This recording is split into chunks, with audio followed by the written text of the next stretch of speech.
maintenant, on va parler du régime critique. Finalement, on a fait le plus dur avec le régime pseudo-périodique. Le régime critique, on a un delta qui est égal à 0. Ça veut dire que s'il vaut 1 ou que le facteur de qualité Q vaut 1,5. Alors, si on reprend le format de la solution, pour la solution générale maintenant, j'avais quelque chose de la forme exponentielle de moins xi oméga 0t, facteur de at plus b. Voilà. Alors, les A et les coefficients A et B sont à déterminer avec les conditions initiales. Là, c'est pareil, je vous renvoie à la vidéo que j'ai faite sur ce sujet.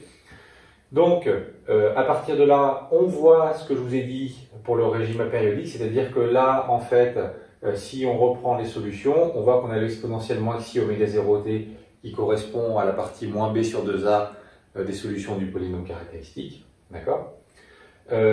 Ici, ce que l'on peut dire aussi, c'est qu'on a une partie linéaire, mais multipliée par un exponentiel. L'exponentielle étant décroissante, ici, on va aussi avoir un amortissement. D'accord ? C'est-à-dire qu'on va tendre vers le régime permanent, mais cette fois-ci, on n'aura plus ces oscillations. C'est ce que vous voyez apparaître sur la courbe maintenant. Donc, on va en fait, cette fois-ci, avoir une évolution exponentielle amortie vers le régime permanent.